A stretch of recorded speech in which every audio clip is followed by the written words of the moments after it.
बिस्मिल्लाहिर्रहमानिर्रहीम अल्हम्दुलिल्लाहि रब्बिल आलमीन अर्रहमानिर्रहीम मालिकि यौमिद्दीन इय्याका नअबुदु व इय्याका नस्तईन इहदिनस सिरातल मुस्तकीम सिरातल लज़ीना अनअमता अलैहिम गैरिल मग़दूबि अलैहिम वलद्दाल्लीन। कल आपके सामने सूरह फातिहा की चौथी आयत के ताल्लुक से कुछ बातें बयान की गई थी। अल्लाह ताला फरमाते हैं कि बंदों से तुम ये दुआ मांगा करो, क्या? ए अल्लाह, हम तेरी ही इबादत करते हैं और तुझसे ही मदद मांगते हैं। देखिए यहाँ पर एक लफ्ज गौर करने का है, तेरी ही और तेरी भी, दोनों में कितना फर्क है। भी में और ही में इतना फर्क है। मुसलमान बंदा मुवहिद और तौहीद परस्त क्या कहता है? ए अल्लाह, हम तेरी ही इबादत करते हैं और तुझसे ही मदद मांगते हैं। लेकिन कुफ्फार और मुशरिकीन क्या कहते हैं? अल्लाह, हम तेरी भी, यानी अल्लाह के साथ शरीक करते हो। लेकिन मोमिन बंदा और तौहीद परस्त क्या कहता है?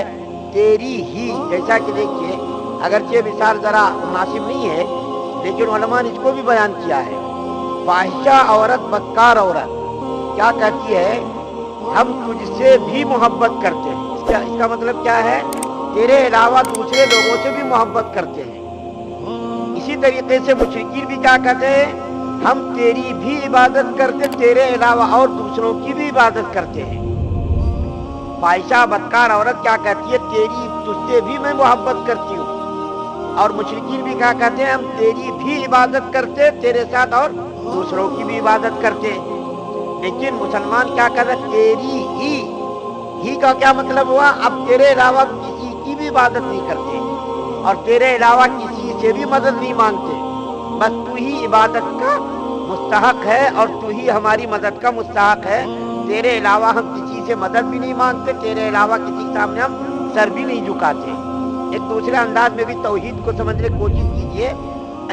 सर कटाने के बहुत सारे मकामात हैं। सरहदात की हिफाजत के लिए हम सर कटा सकते और मुल्क की हिफाजत के लिए हम सर कटा सकते। माँ बहन की, बीवी बेटी की इज्जत और आबरू की हिफाजत के लिए हम सर कटा सकते। सर कटाने की इजाजत है। माल की हिफाजत के लिए सर कटाने की इजाजत है। बीवी बच्चों की हिफाजत के लिए, इज्जत और आबरू की हिफाजत के लिए, सरहदात की हिफाजत के लिए, मुल्क की सलामती और मुल्क की बका के लिए सर कटाने की इजाजत है। लेकिन सर झुकाने की अल्लाह के अलावा किसी के सामने भी इजाजत नहीं है। सर कटा तो सकते बहुत सारी जगहों पर, लेकिन सर नहीं झुका सकते। सिर्फ अल्लाह के सामने ही सर झुकाने की इजाजत है। इसको और एक दूसरे अंदाज में समझिए। अल्लाह को जैसा कि और कोई शिरकत गवारा नहीं। लोगों को, इंसान को, अगर आप उनसे पूछिए, इंसान से किसी से, कि तुम्हारे भाई कितने हैं, तो कहेगा कितने भाई हैं। और तुम्हारे दोस्त कितने हैं? इतने हैं। तुम्हारी बहनें कितनी हैं? इतनी हैं। तुम्हारे चाचा कितने हैं? इतने हैं। लेकिन आप उनसे कह दीजिए कि तुम्हारे बाप कितने हैं, फिर मामला बिगड़ जाएगा। तो आदमी को बाप में शिरकत गवारा नहीं। इसी तरीके से अल्लाह को अपनी जात में कोई और गवारा नहीं।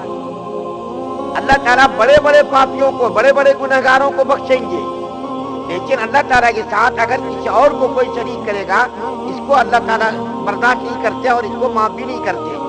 अगर किसी ने जिना किया, तौबा कर ली, अल्लाह उसकी तौबा कबूल करेंगे। शराबी, जुआरी, बड़े से बड़े मुजरिमों को अल्लाह बख्शेंगे, लेकिन अल्लाह ताला मुशरिकों को किसी हाल में भी नहीं बख्शेंगे। अल्लाह ताला ने कुरान के अंदर बहुत सारी जगहों पर इसको बयान किया है।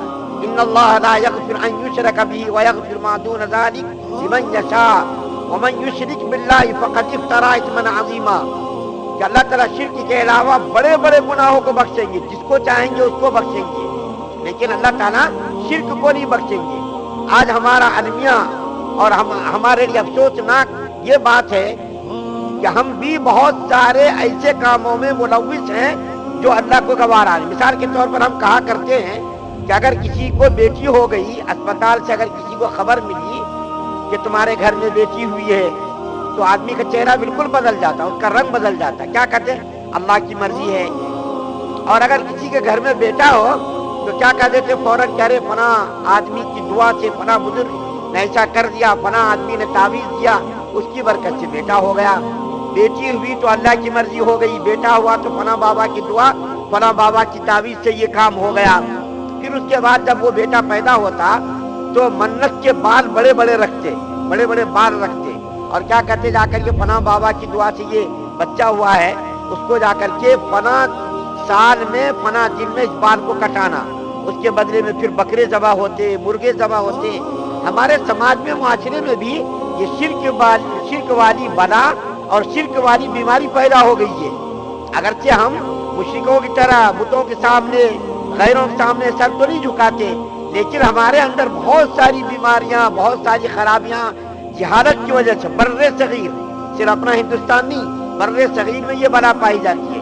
पाकिस्तान, बांग्लादेश, हिंदुस्तान, अरब मुल्कों को अल्लाह ताला ने शिर्क से बहुत ही महफूज रखा। बहुत सारी खराबियों में वो लोग भी मुलव्विस है, लेकिन अल्लाह ताला ने शिर्क से उन लोगों को महफूज रखा। शिर्क की बरा के अंदर वो लोग नहीं पड़ते।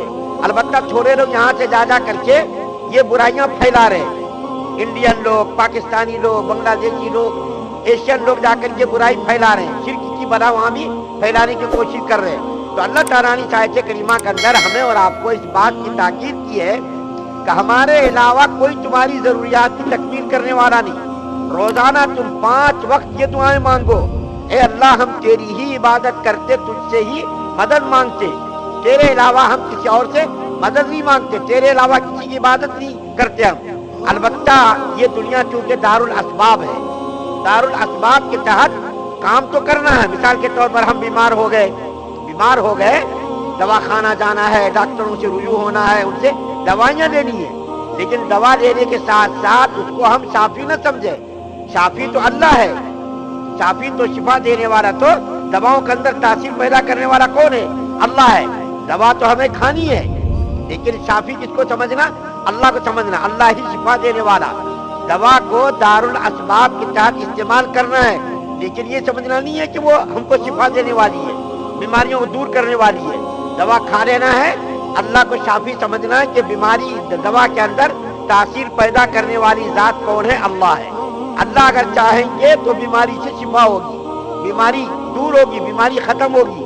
अल्लाह नहीं चाहेंगे तो कुछ भी नहीं। बड़े बड़े डॉक्टरों से आदमी रुजू होता, अगर दवा के अंदर तासीर होती और दवा के अंदर इतना पावर होता तो दुनिया के अंदर कोई भी नहीं मरता, सारे लोग अच्छे हो जाते। बहुत सारे लोग अमेरिका जाते, हैदराबाद जाते, बड़े बड़े मुल्कों का सफर करके इलाज करते, लेकिन मरना है, मरता आदमी। तो दवा के अंदर तासीर पैदा कर, मौलाना तकी साहब कहते हैं कि आदमी जब दवा इस्तेमाल करता है तो दवा अंदर जाकर के पूछती है अल्लाह से, मैं इसको फायदा पहुंचाऊं या नुकसान पहुंचाऊं। अल्लाह की तरफ से इजाजत होती है, फिर वो दवा या तो नुकसान पहुंचाती या तो फायदा। मर जाता आदमी या उसकी बीमारी अल्लाह की इजाजत से, अल्लाह के हुक्म से उसकी बीमारी खत्म हो जाती है। आदमी को मरना है, मर जाता। असबाब के तहत सामान को मुहैया करना। मिसाल के तौर पर अल्लाह के रसूल सल्लल्लाहु अलैहि वसल्लम से सहाबा किराम ने पूछा, या रसूल अल्लाह, क्या हम अल्लाह की जात पर भरोसा करके अपने घरों को, अपने माल और असबाब को छोड़ दें क्या? इसी तरीके से अपने ऊँटों को ऐसे ही खुला छोड़ दें क्या? तो अल्लाह के रसूल सल्लल्लाहु अलैहि वसल्लम ने फरमाया, नहीं, ऐसा नहीं करना, बल्कि पहले इंतजाम करना, उसके बाद फिर अल्लाह पर भरोसा करना। यानी ऊँट को रस्सी से बांध देना, खजाने को महफूज कर देना, सामान को महफूज कर देना, और उसके बाद फिर अल्लाह की जात पर भरोसा करना कि अल्लाह ताला ही मुहाफिज है, अल्लाह ताला ही उसकी हिफाजत करेगा। इस आयत करीमा के अंदर मुसलमानों के अकीदे को दुरुस्त करने का एक कैसा नुस्खा बताया गया। और क्या फरमाया? तेरी ही भी नहीं कहना, भी कहने से तो बहुत सारे और शरीक हो जाते, भी नहीं बल्कि तेरी ही, इसके ऊपर जोर देकर के कहना, तेरी ही इबादत करते और तुझसे ही हम मदद तलब करते। इस आयत करीमा के ताल्लुक से और बहुत सारी बात अर्ज करनी है। अल्लाह से दुआ है कि अल्लाह ताला हम तमाम मुसलमानों को अपनी इबादत करने की तौफीक अता फरमाए, हर किस्म की ज़रूरियात का तकफ़्फ़ुल फरमाए, शिर्क से, कुफ्र से, निफाक से, बदनीयती, बदइखलासी हम सब की हिफाजत फरमाए, सारी उम्मत मुस्लिमा हर किस्म के शर से महफूज फरमाए।